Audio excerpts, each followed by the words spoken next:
He said to me, you don't need to explain it. Let people find their space in it. You over-explain something, it loses. And that was a very important moment for me. And that was why when I worked on Blackstar, I didn't explain everything. I let people find the meaning in it and for what I actually intended to be revealed over time. Yeah, he taught me a lot about trusting your instinct, really, and going with what you think is right, but not having to justify it.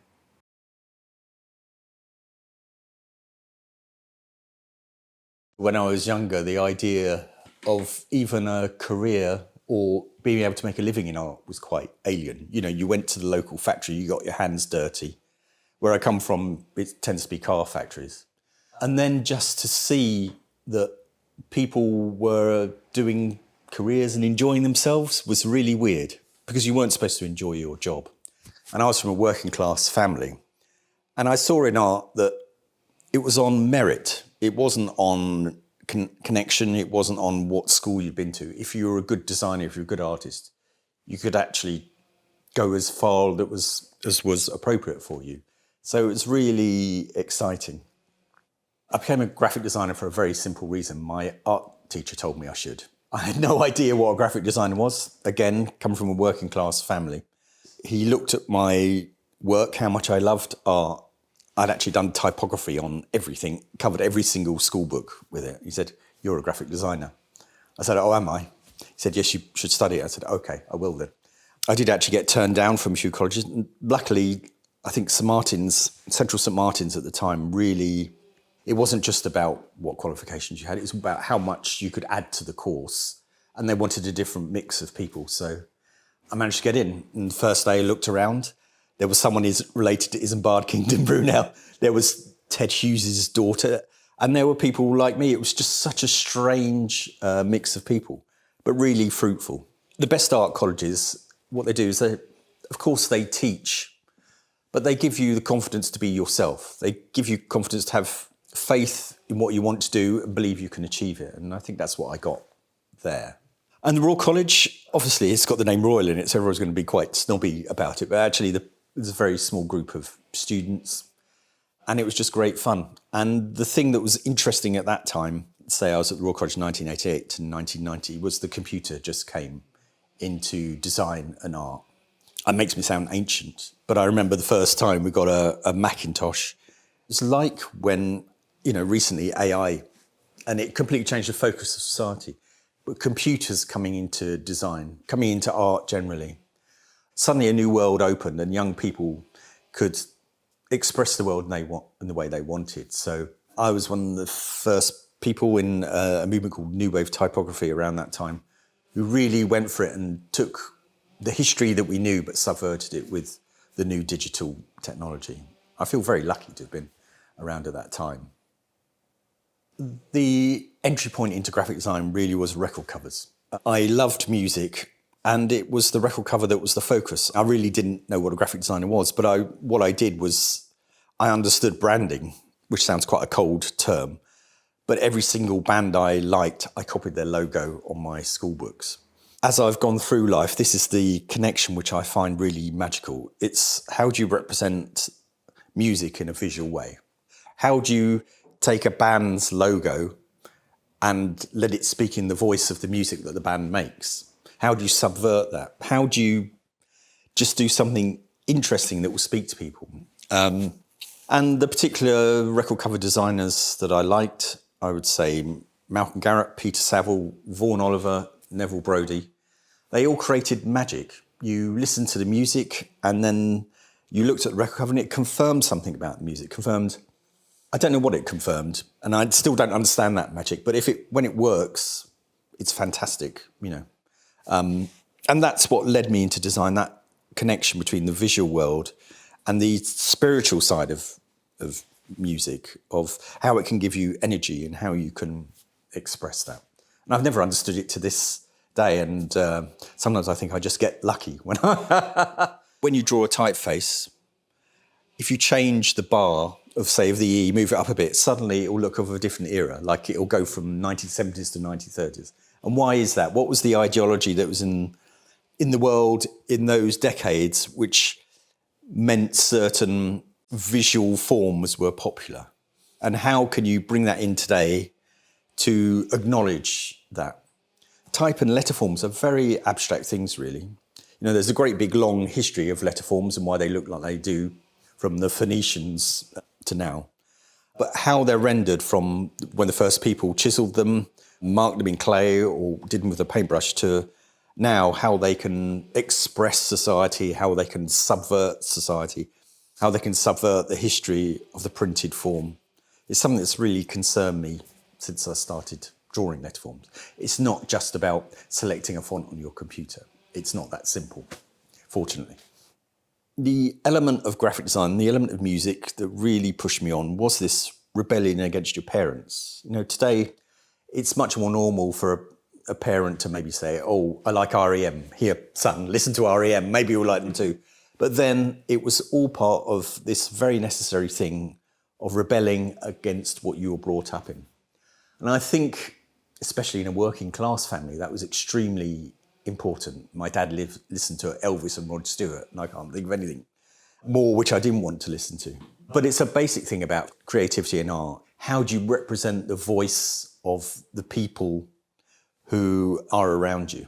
And I think that's what drew me into music, and that's what drew me into graphic design. And it does not have pretense. It's not like it hangs in a gallery, and its value doesn't necessarily accumulate. When you see an album cover, of course, if it's very old or very rare, you'll think about how much it's worth, but normally your reaction is to the album cover, not to the price, I would say. I love that it uses technology to be essentially valueless. It can be digital, it can be printed. Then people just have to take it for what it is, I think. That's one of the most exciting things about graphics. One of the strange things that happened to me was that I became famous before I left college. That is very unusual for a graphic designer, but it seemed like because there was this movement in typography happening, the media were looking for people that were probably the most extreme examples of that, and I kept coming up and again and again. And I wouldn't say I necessarily encouraged it, but I didn't discourage it. And also, from being a working class family, to have this thing where people were interested in what you do and what you said was quite weird. So, of course, I would say what I thought about design and the way it was integrated into society. That didn't necessarily translate into work, but it did give me enough profile for the years to come after 1990 when people were looking for a designer with a particular voice. So when I left college, the thing that people were interested in was the typefaces and the way I was using new technology to take some historic forms and represent them in a certain way. I think there was a typeface I did which was based on black letter, Gothic letter forms called Bastard. Immediately the name was not something normally used, using a swear word for a typeface name. Before that, past 40 years, you'd get it named after your surname, some sort of one-liner joke, the typeface. There was another one called Manson, which was named after the serial killer Charles Manson, had its name changed to Mason after complaints. And then, say, 5 or 6 years later, something happened in this country, which was Tony Blair and New Labour getting into power. That absolutely influenced the art world and the design world. Again, it felt okay to be British. There's New Labour, there was Blur, Oasis, there was Young British Art, and that's what I became part of. I collaborated with Damien Hirst, producing a number of design works for him, which were, at the time, quite extreme. So this is 1997. This is a monograph for Damien Hirst. At the peak of Young British Art, we wanted to do something which was not in the rarefied world of galleries, but something which acknowledged the pop culture that we come from, trash TV, surfing, TV channels, simultaneously. This book is called I Want to Spend the Rest of My Life Everywhere with Everyone, One-to-One, Always Forever Now, which is the title of Damien Hirst's work, but it's slightly ridiculous as well to have a book that's got such a long title. If I open the book, you immediately see from the cover, it's not actually an artwork, it's quite a few medical illustrations, which are just about the atmosphere of his artwork, and his name appears as though a medical product, because that's one of the themes in his work. And the point was to make art fun, to say that it's not this heavy academic thing, that actually it relates to people's lives and it relates to every part of culture. You know, and all the time this was going on, there was a lot of opposition from older designers saying, this is trash, it's unreadable, you don't know anything about art history, or you don't know anything about typographic history, you don't know anything about design history. And actually, we were all very, very aware of it. We chose not to go down that path. And in fact, I particularly wanted to subvert everything that was going on, really. Through Damien Hirst, I met David Bowie. He'd seen the book I'd done for Damien Hirst, and then asked me to work on a book for his wife, Iman, in a similar fashion. And of course, you know, David Bowie was a big hero, so I was completely in awe of him. But in those situations, you have to believe that people have come to you because of what they want you to do for them, and believe in yourself. I was determined that they were both going to enjoy the process working with me, and that's how I try to be with all my clients, actually. And then, as a result, he came back to me for Heathen 2003, and we started working on his albums until his passing in 2016. I just picked up the vinyl then, which is quite strange because at the time, nobody cared about vinyl. It's not like now where people see it as a collector's item. Personally, I love vinyl, and that was one of the reasons I became a graphic designer. It's this physical thing of holding this format while you're listening to the music, taking it out and thinking about it. But at the time, it was the CD was the important thing. You know, everybody imagines these projects go really smoothly, they're well organised, but, you know, he phoned me up the night before the photo shoot and said, have you got any ideas? And I thought, oh my God, what do I do? I said, just take the photos and we'll work with them. So basically that was done.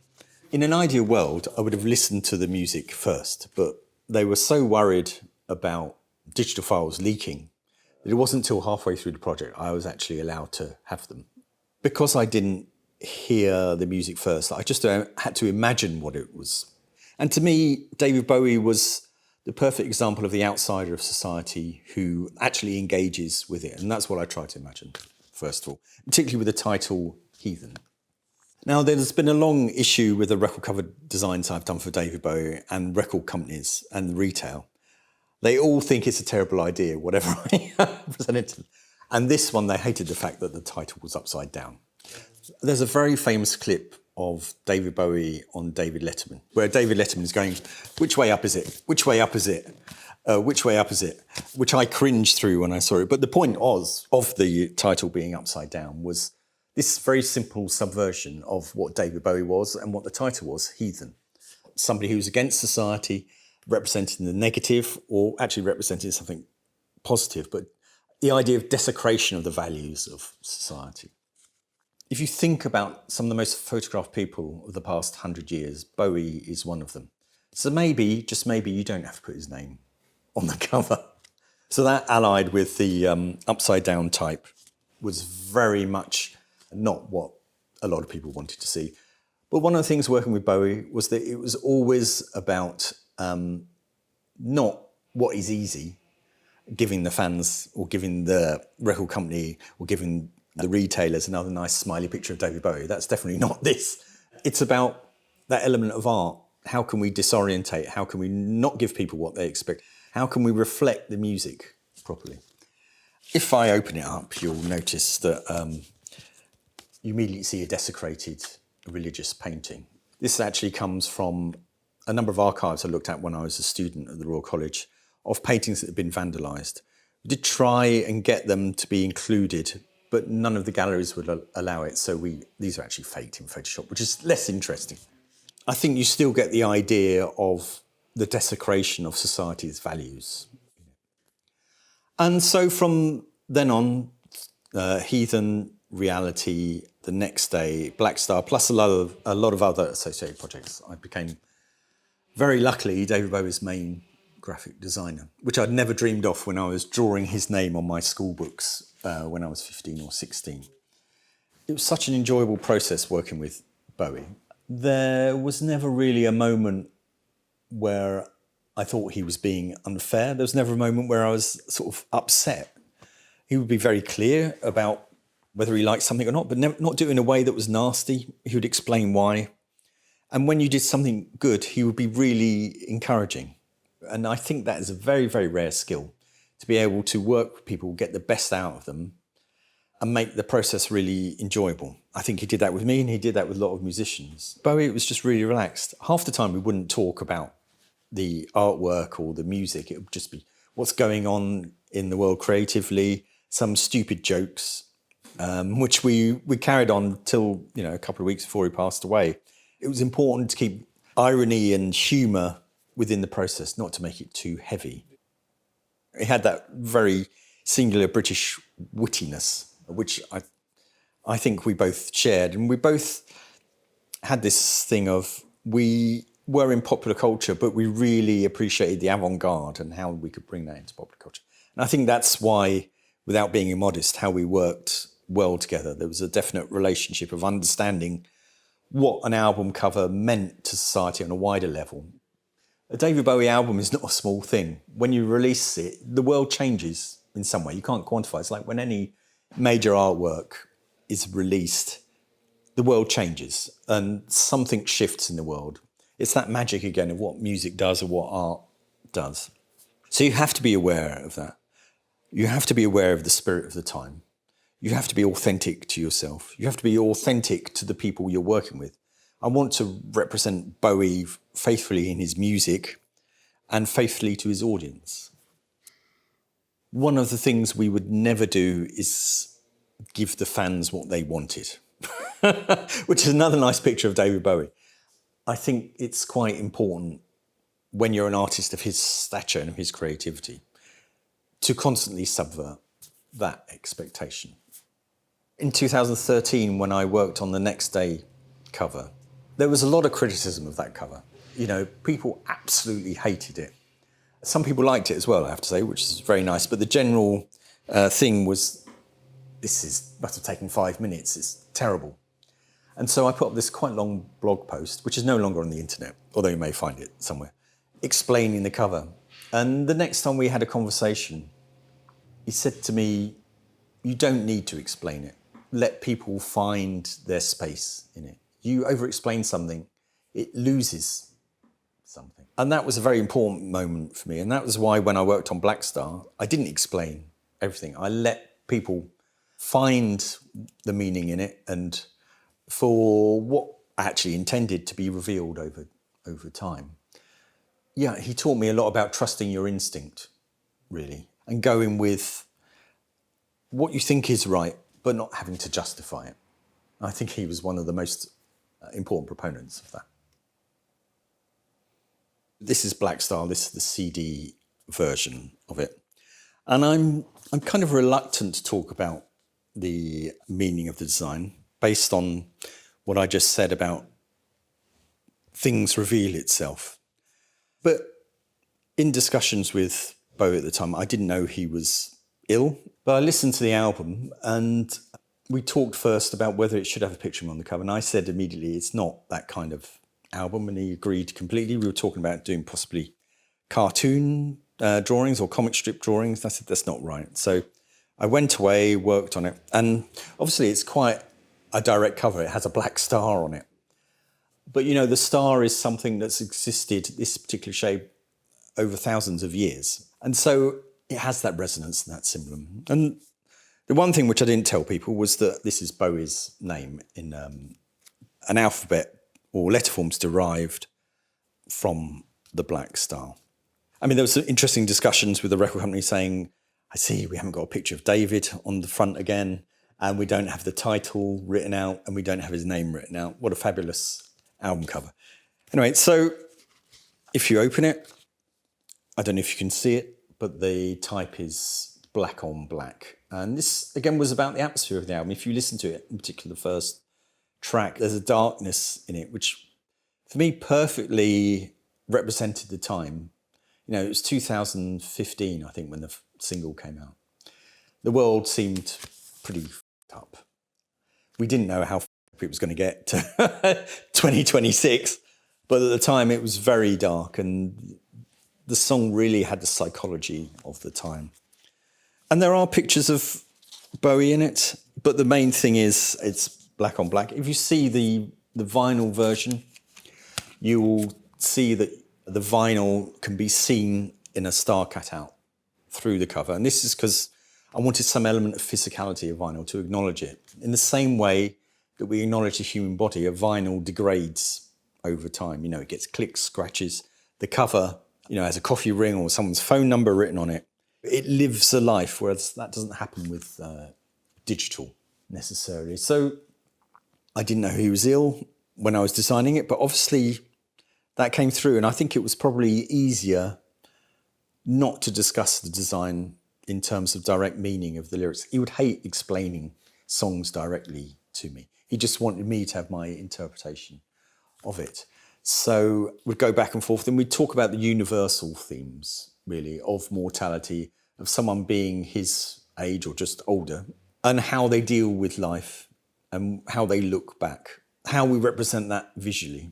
I think there's 5 stars altogether. There's one that appears on the No Plan EP, which is the Bethlehem Star, the guiding star.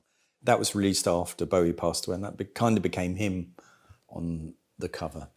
So the stars all represented different things. So there was another one which represented the Big Bang, another one which represented the black sun, something pulling you, a negative force pulling you into itself. So they were all aspects which were dealt with in the lyrics indirectly. And somehow between us, those meanings were transmitted often without talking about them. I think the next day is a more interesting idea where we took the cover of Heroes and simply put a white square on it and used that. But I think emotionally, this is obviously a much more resonant album because it's the design, it deals with his passing away. And that's within music, and that's why I picked up on. And to me, it was about that trusting without explaining. I think that's very important. Not knowing he was ill, I found out at the same time as everybody else did. I woke up to about 60 or 70 texts, people saying very sorry. Suddenly the lyrics have a completely different meaning. You're talking about those universal concerns as you get older. Suddenly you're talking about someone who's facing their own mortality in a very real way. So songs like I Can't Give Everything Away, as soon he'd passed away, I started listening to it again. And just this understanding of, as I interpret it, you know, he's facing his passing, but he doesn't want to let this go. You know, quite simple interpretation of it. And it makes the song all the more poignant. I still have difficulty in listening to Blackstar, though I do listen to it sometimes, because he is not there anymore. So there's this huge space next to it. So the context was changed completely when he passed away, definitely. But what an amazing way to leave Earth, really. To come out with a complete album which is honest and authentic, which is, as I mentioned before, is all we can ask of artists, is that they tell some kind of truth. And I absolutely believe he did that in that album. I've never really cared about awards, although I got a Grammy for Blackstar. I would qualify it by saying the record company entered it, not me. But of course it's lovely to win. You know, there's that little boy who was 15 in his classroom, would not have imagined that. And part of me that always doubts myself, that can say, well, you can't be that shit if you won a Grammy. Self-doubt is very important to the creative process. I think if things are too easy, if there's no evolution of your soul, if there's no graft to get at something, then you haven't really pushed yourself. I can't imagine a project just coming in and doing something and going out and there being no emotional response. It has to be a struggle and it has to be a fight, because that's what good creativity is. And it doesn't matter whether you're a graphic designer, whether you're a painter, whether you're a musician, that struggle should happen. Of course, there are moments when things will come in 20 minutes, but you need all those struggles before to get to that point. And one very interesting thing happened with David Bowie in that I listened to Blackstar with him sitting next to me, and I could see he was nervous about playing it to me. And I thought, you are David Bowie. How can you be nervous with all of what you've achieved? But of course, An artist is always vulnerable with their new work when they put it out into the world. And he wanted me to like it, you know. He wanted some confirmation. And I think that is extremely healthy. If you presume you're a great creative, if you believe what people write about you, then you will not advance. That struggle is quite important. And the enjoyable thing, you're in a low place and suddenly you get somewhere else and you've achieved something. And we're not talking about money, we're not talking about people caring about what you do, we're talking about what goes on in your soul. And again, probably quite unusual for people to understand that a graphic designer would talk like that, but I think it's an important process to make good work, whoever you are. Now I'm older, of course, I have had quite a long career and I've been quite famous. Again, not something I naturally predicted, and other people take over.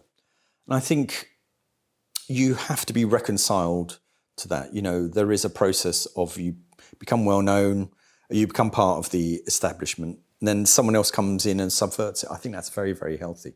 I think what's more important is that you as an individual from the age of 20 to what I am now, which is 59, is that some evolution of your soul. Maybe there were concerns about getting people to realise your work was important, that was good. I mean, I don't feel like that nowadays. What I feel important is finding something within myself to be at peace with the world. And I think in a sense that's what David Bowie did in Blackstar. You know, he was at peace. He was a very, very happy person, I have to say. Extremely charming, loved Iman, really appreciated his life, I could tell. He never patronised people, never patronised his fans. He was always appreciative of them. And I think at this stage in your life, you have to turn inward, whether it's things like meditation or some element of spirituality, or seeing the world for what it is and how things rise and fall and they become important or not important. I think you have to have that in the later part of your life. That's where I hope I am now. I think that's quite healthy. And I don't feel the need to self-promote. I just want to do what I want to do and do it authentically. And if people don't notice, that's absolutely fine by me. And if they do, that's absolutely fine by me as well. But I won't go around saying I'm the greatest king, because I don't think I am, and I don't think that's important. If your work looks the same when you're 20 as it does when you're 60, there has been a problem of not being true to yourself. So when I was 20, I think it's partly influenced by technology, but just rebelling against modernism, in that this clarity, Helvetica is a very simple typeface. You can read it, but actually you can't read it because it doesn't tell you anything about the language that's within what the phrase you're saying. There was a real concern to not make things as literally as black and white. And then now we're talking about Blackstar and some of the later work. It's very, very simple. They both have validity, but I'm more interested in that simplicity now because of the context of the world has changed. You know, when I was first doing that original work, digital wasn't ever pervasive. We weren't surrounded by social media, and it felt like it was an honest response to the world. Nowadays, simplicity, but with a backstory of a couple of thousand years, like the cover of Blackstar being, it's an archetype. It's not just a black star. So giving people clear archetypes and getting them to make their own assumptions from it is quite important, I think, now. When I started learning about art, there was this whole area of graphic design which had a really big feeling and emotion involved with politics. So you look at the Dadaists, you look at the Surrealists, you look at what went on in constructivism in Russia. They all were instrumental in facilitating political change. And at that period in time, 1989, 90s, that had been taken out of the equation completely. Political graphics was something that was over here, and your work was over here, and they didn't meet. But of course, you know, everything is a political decision. You choose to be a graphic designer, that's consenting more or less to the market economy. That's a political decision. You choose not to acknowledge what's going on with the politics of when you put something out in the world for a client. That's a political decision. You choose not to work for people who have ethical considerations. That's a political decision. So for me, it was always important to stay connected to that. the period where I think the greatest harmony was achieved between graphic design, art, music, theatre, politics, was Russian constructivism. If we ignore the outcome, which is inevitable, which is Stalin leading to, unfortunately, Putin, there was a belief there that the Tsarist system had to be got rid of, which clearly it did. And there was a new graphic visual language for it, the absolute forms, which went on to the Bauhaus in the 1920s in Germany to be taught in the school there. But that we weren't looking at the traditional visual language of Orthodox religion, of the Tsar as the great leader ordained by God, but new geometric forms which represented the 20th century, which represented mass production and new technological innovation, as much as computers and AI, which had to be shown by graphic designers, artists, theatre producers, actors, musicians. It was a new world and they had to respond to it. And to forget all that, to forget the fact that the visual world, the artistic world, has to be allied with politics in facilitating change, is to completely ignore probably 90% of graphic design history or art history. It's ridiculous. And yet people were very happy to do it. I think they're still happy to do it now. That's the problem. In fact, it's got worse. Oh, I just do my job and I keep my head down. No, you don't just do your job, you keep your head down. You have to say what you want to say. You can say it in your work. Otherwise, you're just like everybody else who's agreeing with something you don't agree with. Having done a lot of political work, I've found it very difficult to respond to what's happening now. Does satire work with people like Trump? I don't think it does, because whatever he does is beyond satire.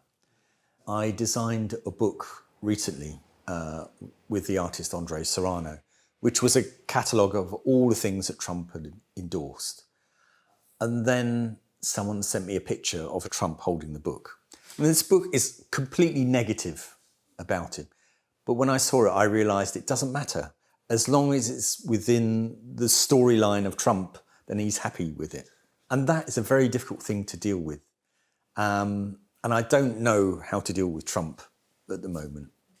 But I still believe in protest. I think going on the streets makes a difference. It always has done. And people who don't believe graphics can be part of a political protest, placards are graphic design. Graffitiing something is a bit of graphic design. So we still have to understand we have that power of protest. But I don't think a simple piece of work saying how terrible Trump is or being ironic about him works, and we have to work to another stage of protest. As for AI, I've been through a number of technological revolutions. There was the computer, and then there was the internet. And can you imagine how it was working before the internet? Extremely difficult. And now there's AI. It's impossible to know where it will go. All I know is that since AI has come, the world is different. I think it's very exciting. And like the internet, it's going to create terrible things. And like computers, it's going to cause a lot of unemployment. But something in this great, big, chaotic mess of human society will change. There'll be new forms of art from it. There already are. I mean, I already love the term AI slop. It's something you couldn't have predicted. Something exciting is happening there, and let's not forget that. And there'll be good things, as always, and bad things. I do feel excited about the possibilities of it, and I'm aware of the negatives. Now, if people lose their jobs, that's a different issue. But when the computer came into design, a lot of typesetters lost their jobs, which was quite a painful thing. And newspapers have been closing down because of the internet. Unfortunately, that's the way society goes, and it's pretty pointless trying to stop it. I find it quite exciting that you have something that is trained on every single piece of literature. I find that incredibly poetic, and people tend to forget that. I'm not defending people like Facebook just ripping off people's creative work. But I also find, if that's sorted out in some way, the possibility is so exciting about the next 20 or 30 years of artistic creativity because of AI. Yeah, it's fantastic, really. So there's a project I've been doing the past few years, which is a band with my partner, where we create music and visuals along with it. And for me, I'm comparing it to David Bowie because I'm not, but what's going on in it is an extension of what I did with David Bowie, and that's a relationship between music and visuals. And what is the most extreme way that you can express that and bring out that magic and help people understand what is going on without directly telling them the meaning of the song. So for our first album, called Fragile Self, we released it as a 500-page book, and it goes through all the songs. There is some intimation of what the songs are about, but normally, as you look through it, it's just echoes of what the songs are about and atmospheres. We just released our second album, OCD, and that's a similar thing.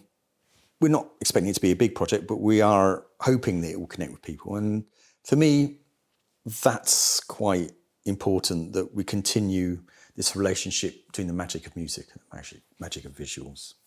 Personally, I've also started getting into writing much more, but that will be, I'm talking about stories, that kind of thing, and that will be released in relation to some kind of music as well.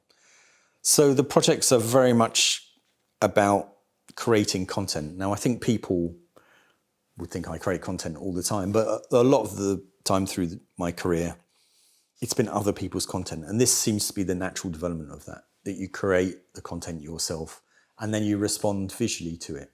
That magic, which an authenticity I've sought since I was young, is still expressed.